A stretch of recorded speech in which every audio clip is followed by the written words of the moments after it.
Thank you so much for joining us. I am Haley Stewart, the managing editor of Word on Fire Spark, the Word on Fire imprint for young readers, and I am here with Dr. Holly Ordway.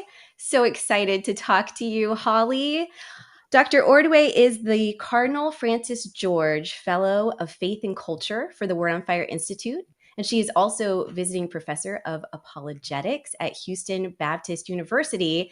And what we're going to talk about today, she's the author of Tales of Faith, a guide to sharing the gospel through literature. So, Dr. Ordway, when I saw the title of your book initially, I was already excited. And then when I got to read it, I was even more excited. So it's a wonderful book, but I'm thinking that what a lot of viewers are wondering as they hear this title, A Guide to Sharing the Gospel Through Literature, what does literature have to do with sharing the gospel?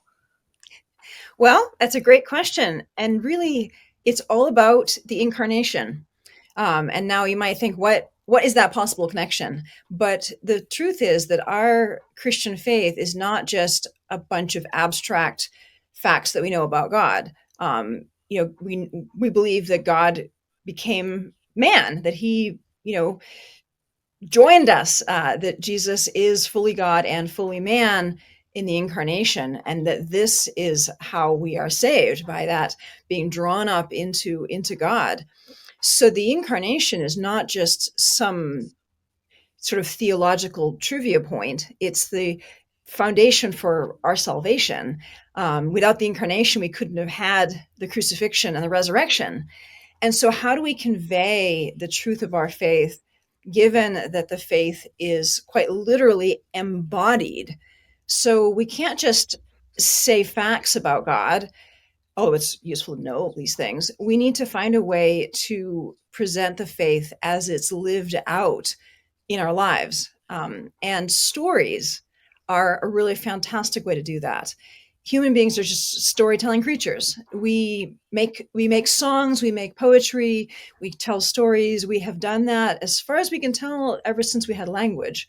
This is really part of being made in the image of God, because God is the creator, and God spoke to make creation.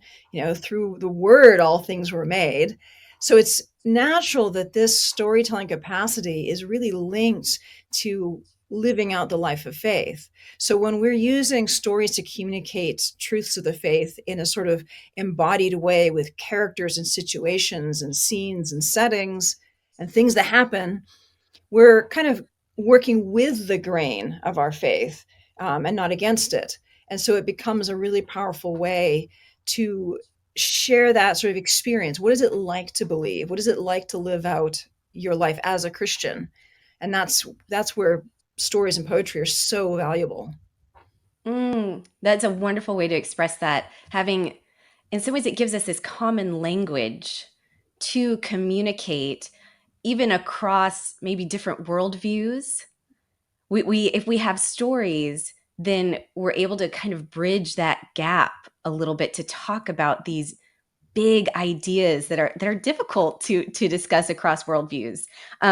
So that's wonderful. And I think another key thing about your book is it's not just a book of abstract ideas of why this is important. You cover why this is important, but it really offers, as the subtitle is, a guide.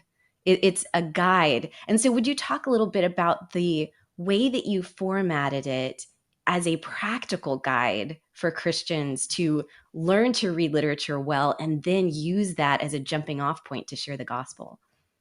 Yeah, I mean, this book really came out of 8 years of teaching at Houston Baptist University, where I taught cultural apologetics. And then before that, years of teaching literature at a secular college.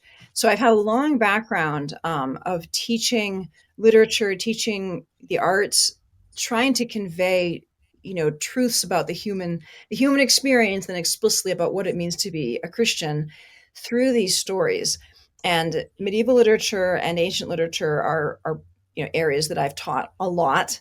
So in subtitling this book a guide, what I really want to do is to say, hey, I have done this. I have taught these texts. I have done adult faith formation with these, with these poems. I have taken people through this journey using this kind of literature, and I know that it's helpful.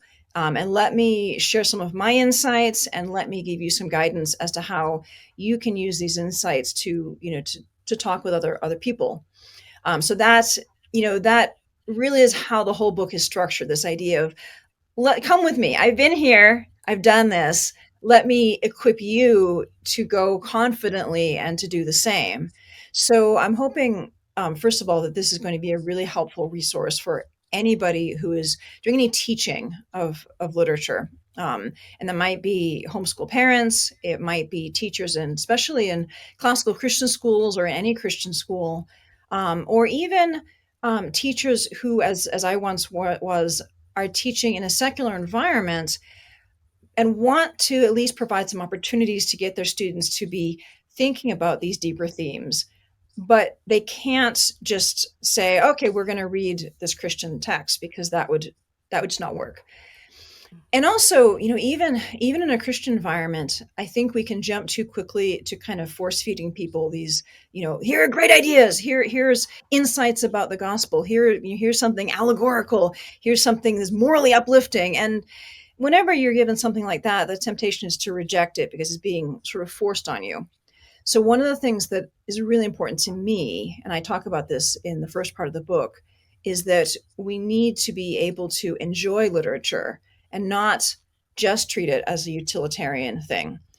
If you go immediately to how can I use it, you've lost the plot. It's not going to work. I just guarantee it.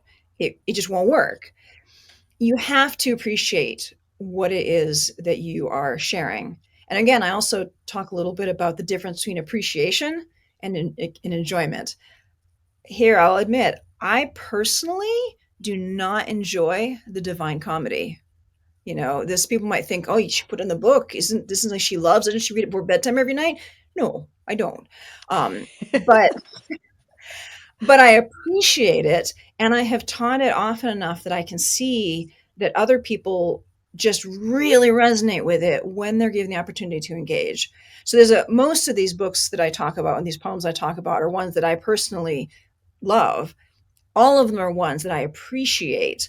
And what I want to help people see is how first you appreciate the story, you appreciate the artistry of it, then in recognizing that every piece of art is first and foremost itself.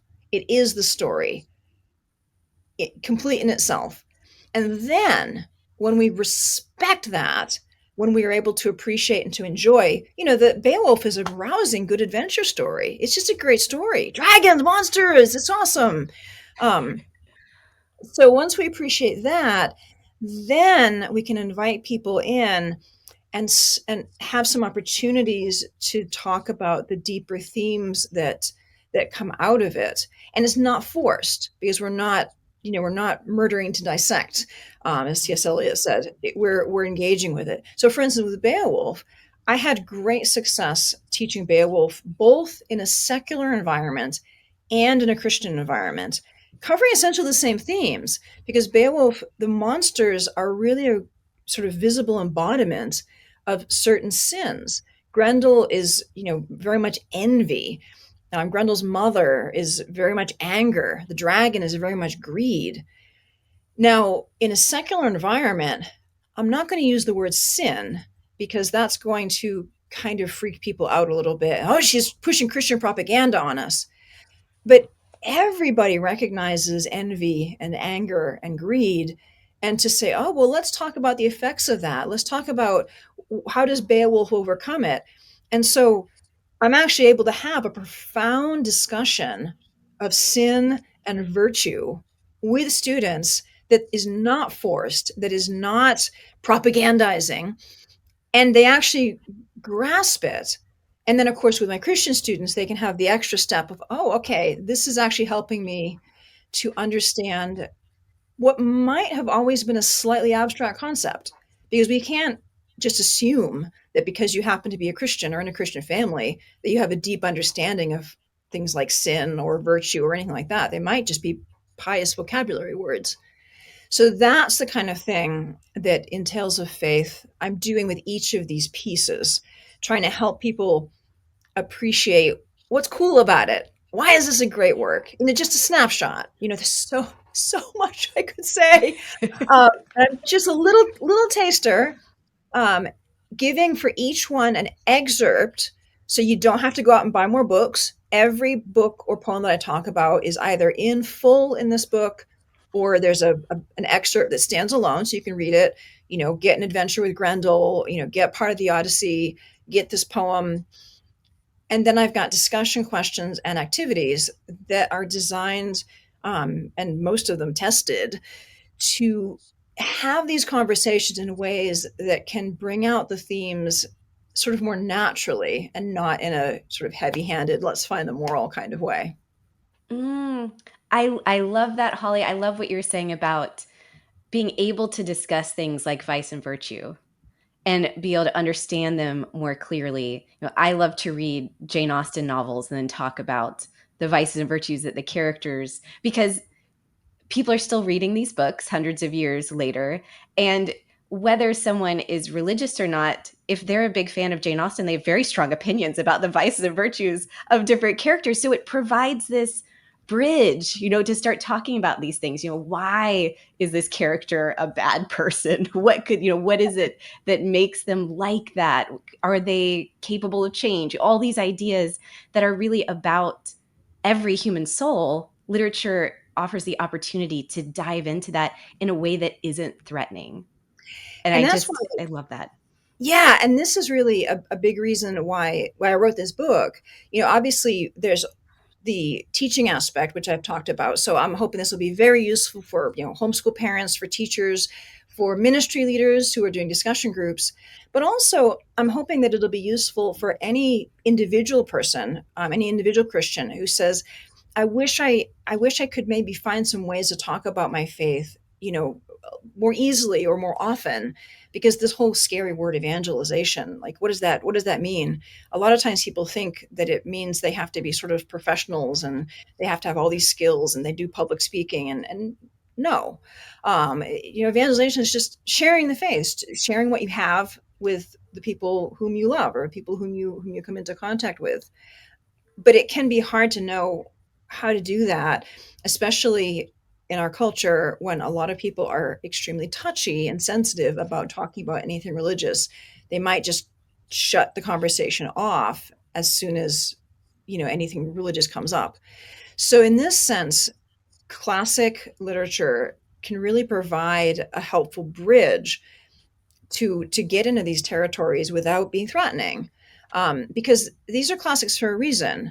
If I say the Odyssey, people aren't going to immediately think, oh yes, Christian propaganda. It's actually a pagan good poem.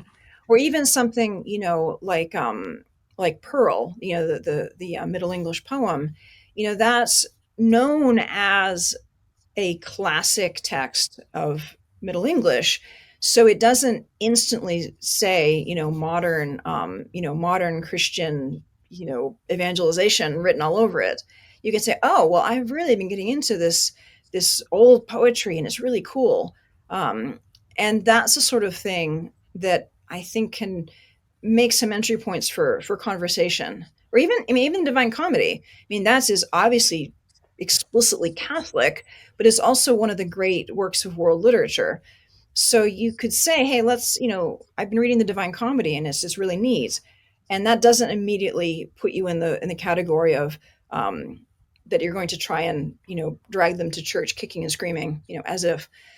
So a lot of what I'm trying to do here is to help people just find some opportunities to maybe have some things they could read with people, like, oh, if you enjoyed that, how about this? Or even just sort of modeling what kind of approach to take. Now, in order to keep this book in a manageable size, I had to stop somewhere. So I stopped, at late medieval with Dante's Divine Comedy.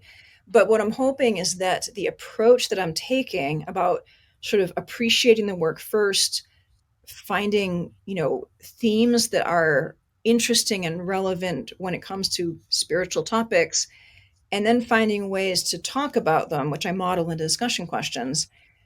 I'm hoping that readers will be able to say, I get the strategy, and then and I would encourage them that, okay, you've kind of learned the strategy, you've learned how to talk about Christian themes in literature in a way that is inviting and not, sort of utilitarian, something that's open ended.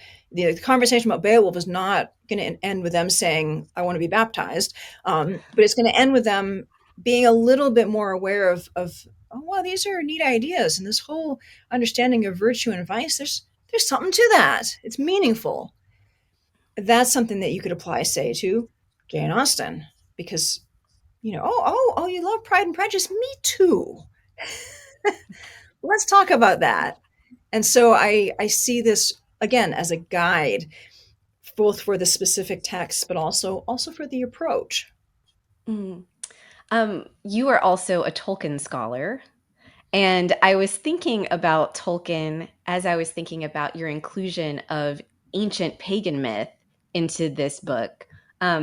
Because I think a lot of us would go, oh, yeah, Dante, that makes sense for sharing the gospel. This is a very Christian text.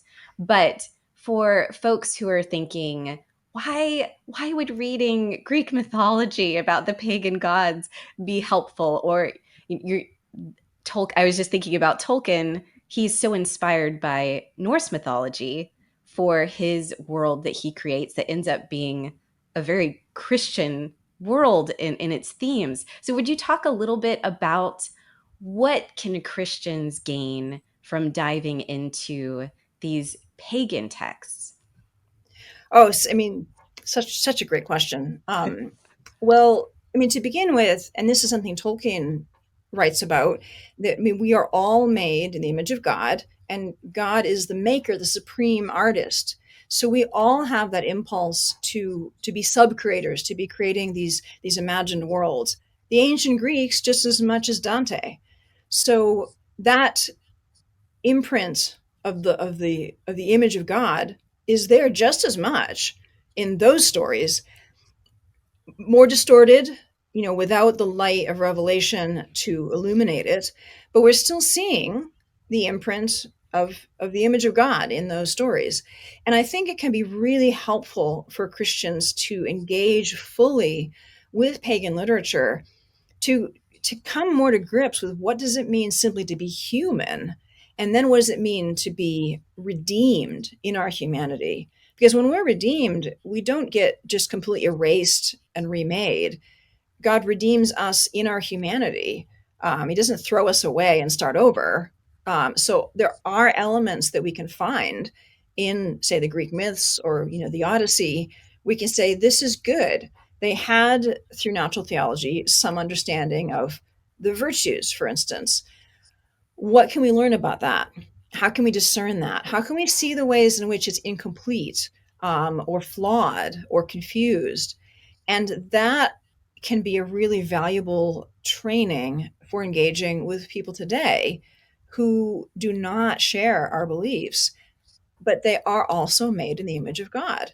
And so, however wrong-headed they are, however twisted and distorted their values may be, they still have that divine image in them. And everyone is motivated for what they perceive as good. And that good may be mistaken or flawed or gone about the wrong way, but nobody says, yes, that's terrible for me, I'm going to go for that. They're trying to aim for the good, even if what they think is good is actually the worst possible thing for them. So I think that we need to have a kind of empathy to say, well, what is the good that they're striving for?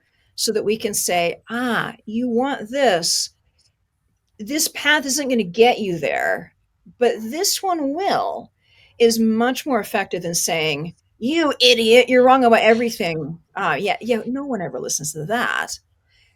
But that can be really difficult to do when the person who is so seriously mistaken is a modern day person whose actions are having influence, like, at this very moment. The emotions can run high. It can be hard to have that Mm. sense of distance.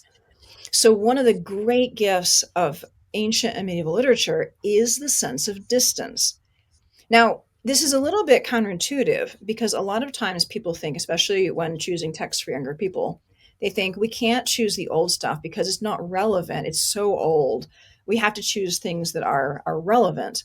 Well, relevance is great, but relevance is not just about the outward things like, that you're using cell phones and driving cars. Relevance is about human nature. How are we dealing with the challenges of the world? How are we living out our lives? And as we read older literature, we find, oh, amazingly, people still had issues. People still had personal conflict. People still wrestled with anger and pride and vanity and fear and insecurity and anxiety. And golly, they're just terribly modern, aren't they?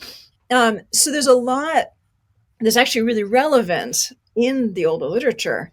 But the blessing is that because there's that distance, it's emotionally safe to go there. Mm. Paradoxically, literature that's too on the nose in terms of relevant can actually be too close. Like if you're working with someone who maybe has been traumatized, I'm not necessarily sure that a realistic novel about someone going through the same kind of trauma is really going to be helpful. It's going to push too many of the buttons. It's going to touch on the raw places too quickly. But if you turn to a story, you know, like the Odyssey, where we have someone who was in a war, he's trying to get home. How is he managing that?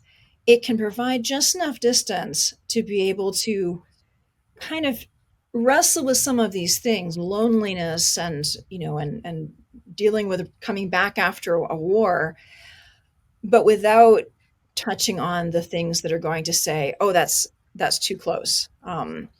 So that sense of distance can actually facilitate engaging with the themes.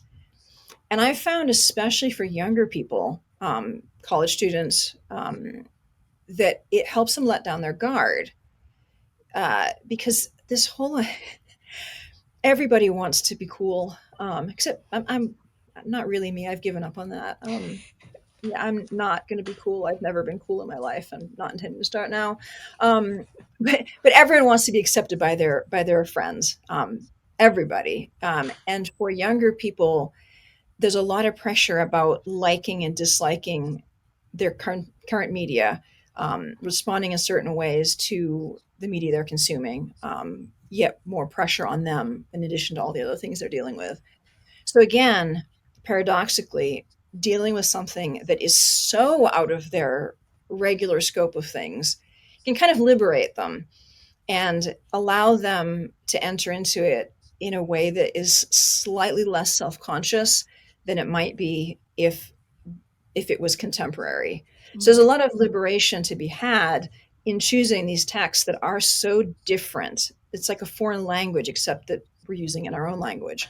So that sense of distance gives us so many opportunities to engage with the deeper themes and to understand human nature from it. And then, having done that in an emotionally safe environment, it's much easier to then take those things we've learned, take that into our present day, and then apply them to the neighbor who has politics the reverse of what we believe, to the friend, to whatever situation, because they've been practiced and learned and tested in a space that allowed for those ideas to be explored without the pressure of immediate relevance.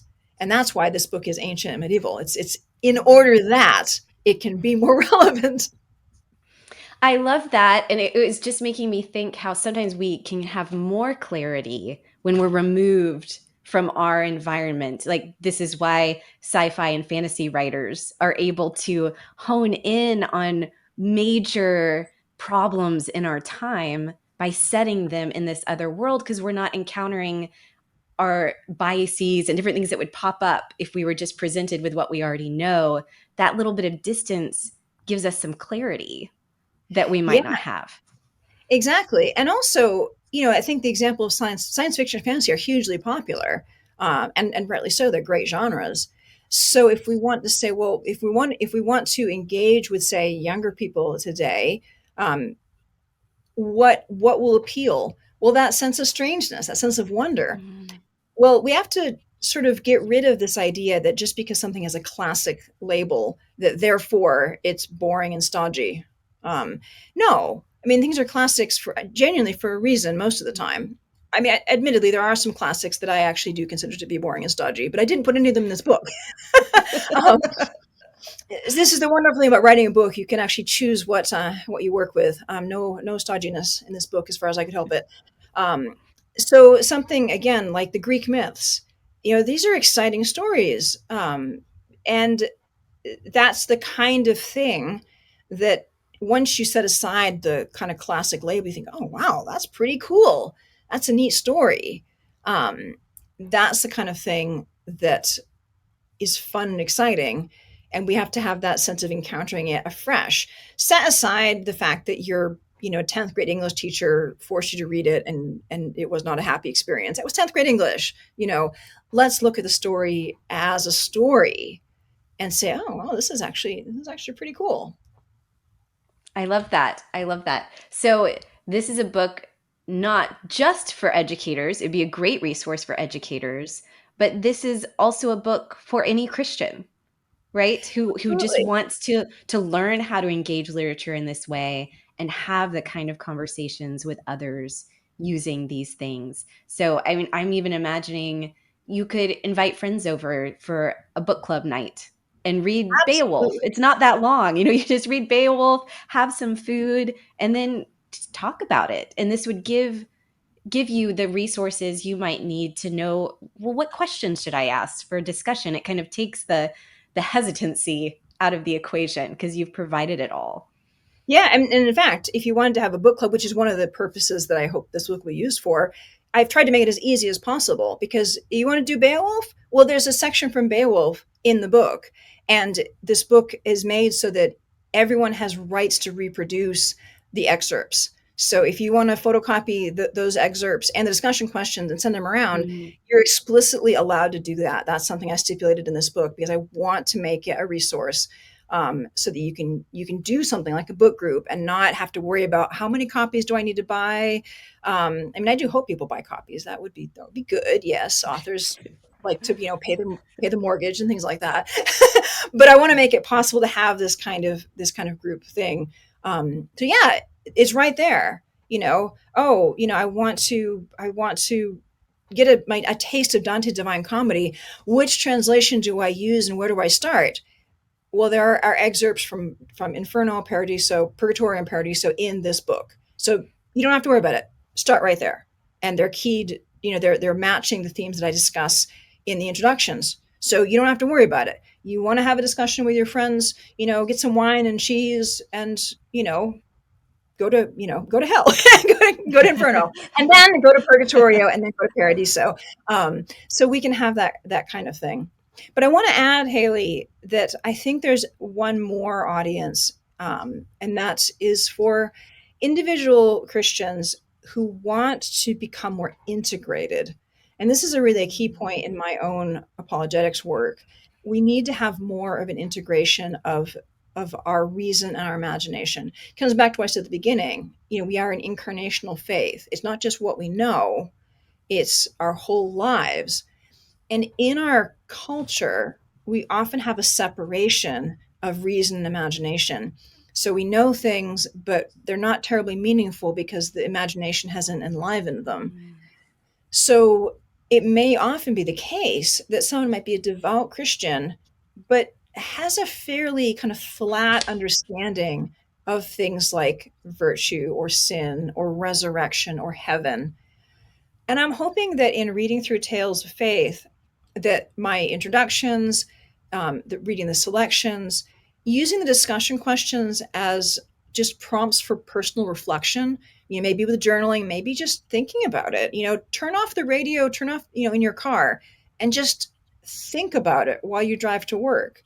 Um, and that's the kind of thing that I think and hope will be helpful for people to just strengthen their own faith, because these texts invite us to think about really, really important ideas. Like Pearl.